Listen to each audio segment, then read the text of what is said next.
శ్రీకృష్ణ పరబ్రహ్మణే నమః. శ్రీ సద్గురు పరమాత్మనే నమః. సర్వమహర్షిభ్యో నమః. సారమగు చరమ శ్లోకమును చెప్పుచున్నారు. 66వ శ్లోకం. సర్వధర్మాన్ పరిత్యజ్య మామేకం శరణం వ్రజ అహం త్వా సర్వపాపేభ్యో మోక్షయిష్యామి మా శుచః. సమస్త ధర్మములను విడిచిపెట్టి నన్నొక్కని మాత్రము శరణు పొందుము, నేను సమస్త పాపముల నుండి నిన్ను విముక్తినిగా చేసేదను. వ్యాఖ్య. ఈ శ్లోకము చాలా ముఖ్యమైనది. దీనిని చర్మ శ్లోకమని అందురు. ఋష్యాది వ్యాసములలో ఈ శ్లోకము యొక్క మొదటి పాదము శక్తి అనియు రెండవ పాదము కీలకమనియు చెప్పబడినది. దేనిచే ఈ శ్లోకము యొక్క ప్రాధాన్యము వెల్లడియాగుచున్నది. గీతాశాస్త్రము యొక్క తత్వబోధ ఎందలి స్తుతి శ్లోకము గనక సాధన సారమంతయు ఇమిడ్చి భగవానుడు ఈ దానిని చెప్పివచ్చిరి. ఇందు తెలుపబడిన భగవద్ శరణాగతి ప్రపత్తి సాధకులకు అతి ముఖ్యమైనవి. వైష్ణవులు ఈ శ్లోకమును అతి ప్రధానముగా ఎంచి మంత్రము వలె సదా దీనిని జపించుచుందురు. సర్వధర్మాన్ పరిత్యజ్య నైమిత్తికాది సమస్త ధర్మముల కంటేను కర్మల కంటేను భగవత్ చరణాగతి ఎన్నియో రెట్లు అధిక ఫలమును కలగచేయును. ఈ చిన్న చిన్న ధర్మములు కర్మలు అన్నియు పుణ్యమును కలగచేయును. భగవత్ చరణాగతి మోక్షమునే కలగచేయును. ఆయా ధర్మములన్నిటి యొక్క కర్మలన్నిటి యొక్క ఫలితము శరణాగతి యొక్క ఫలితమే అని ఇమిడి ఉన్నది. 100లో 10 ఇమిడి ఉన్నట్లు.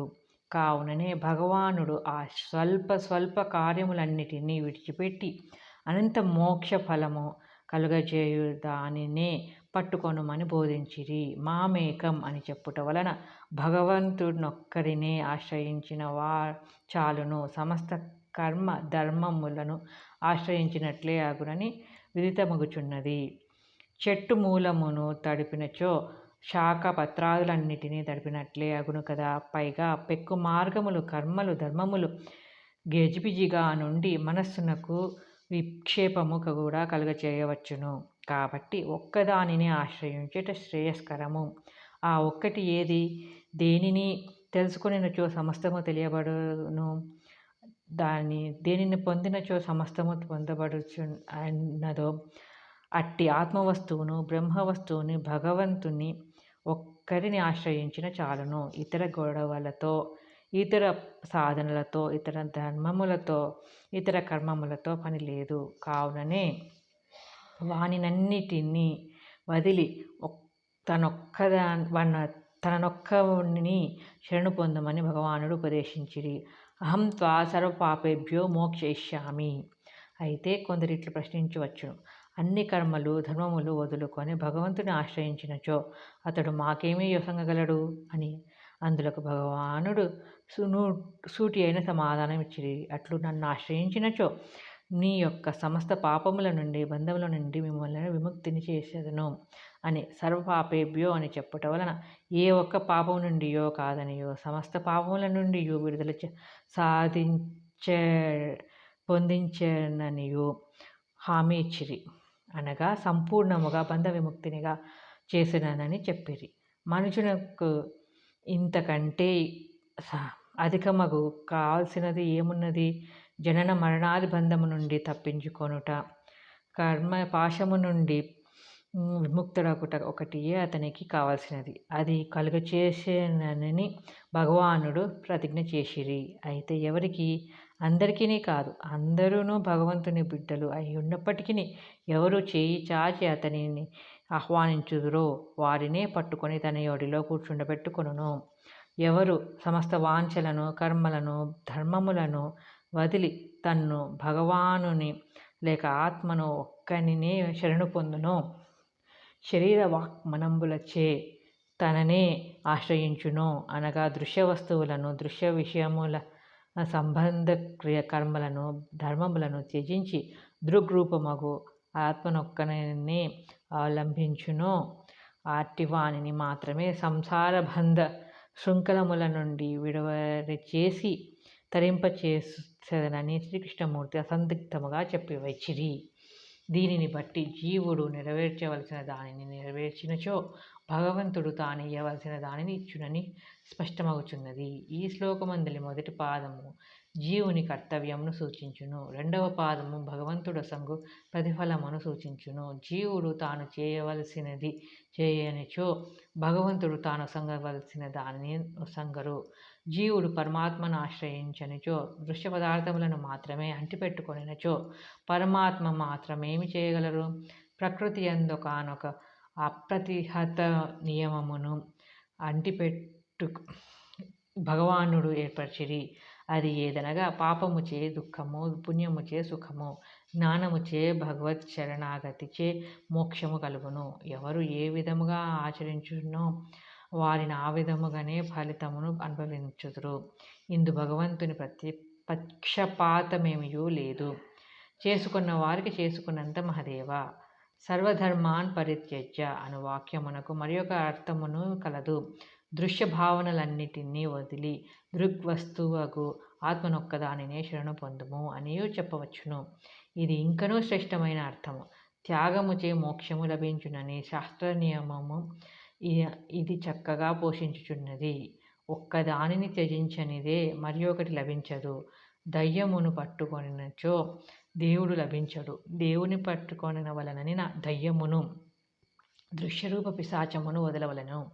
అనగా దృశ్యమును గూర్చి అనగా క్షేత్రమును గురించిన భావనలను త్యజించి క్షేత్రజ్ఞుడగు పరమాత్మను శరణు పొందవలను.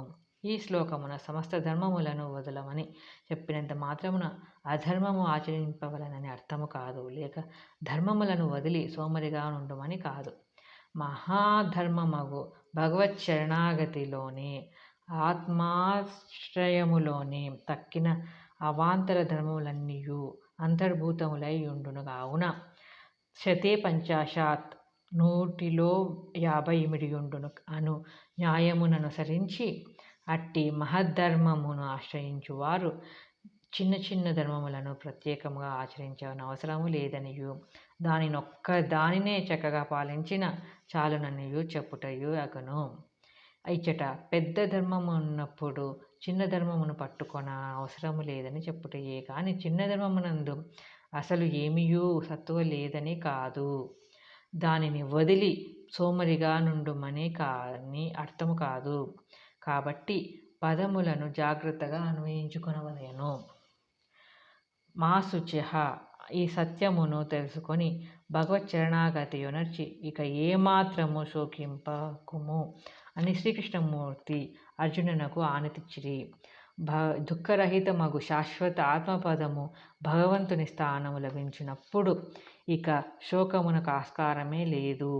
దృశ్యమును ఆశ్రయించిన వారిని, నశ్వర వస్తువులను నమ్ముకొనిన వారిని శోకము భాషించునే కానీ శాశ్వతముగా ఆత్మను భగవంతుని ఆశ్రయించిన వారిని కాదు. వారు నిత్యము పరమానందమునే అనుభవించుదురు. కనుకనే నన్ను ఆశ్రయించినచో ఇక నీవు దుఃఖపడవలసిన అవసరము లేదనియు కాబట్టి శోకింపవద్దు మా శుచః అనియు అర్జునునకు శ్రీకృష్ణమూర్తి బోధించుటకు కారణము. అశోచ్యాన్నన్వశోచస్త్వం అను శోకరాహిత్య బోధ ద్వారా గీత ప్రారంభమై మా శుచః అను శోకరాహిత్యము వాక్యముతో అంతమైనది. కావున గీతా లక్ష్యము శోకరాహిత్యమే అని స్పష్టమగుచున్నది. దుఃఖరాహిత్యమే ఆనంద ప్రాప్తే, సంసార దుఃఖ శమనము, బ్రహ్మానంద ప్రాప్తి ఇవి గీతా లక్ష్యములు. ఇట్టి లక్ష్యములను జీవులచే పొందింపచేయుటయే గీత యొక్క ఆశయము. ఈ శ్లోకమునందు అతి సులభమైన భక్తి ప్రపత్తి శరణాగతి మాత్రమే ముక్తికి హేతువుగా తెలుపబడుటచే ఇక గొప్ప గొప్ప శాస్త్రములు చదవలేనివారు, పాండిత్య ప్రతిభ లేనివారు, చదువు రానివారు మోక్షమునకై దిగులు నొందవలసిన పని లేదు అనియు నిర్మల దైవభక్తి యొక్కటుండిన చాలుననియు తెలియచున్నది. ఈ శ్లోకము గీత యందు చాలా ముఖ్యమైనదొకటచే దానిని బాగుగా కంఠస్థము చేసి అర్థము సదా మననము చేయుచునుండుట ముముక్షువులకు అత్యంత శ్రేయస్కరము. ప్రశ్న: జీవులకు సమస్త పాప నివృత్తి, బంధ విముక్తి, దుఃఖ నివృత్తి ఎట్లు కలుగుగలదు? ఉత్తరము: సమస్త నిత్య నైమిత్తికాది ధర్మములను, కర్మలను లేక సమస్త దృశ్య భావనలను వదిలివేచి భగవంతుని ఆత్మను ఒక్కనిని ఆశ్రయించినచో వారి జీవునకు మోక్షమును సంగగలరు. ప్రశ్న: శోకరాహిత్యమునకు మార్గమేమి? ఉత్తరము: భగవత్ చరణాగతియే, దైవాశ్రయమే.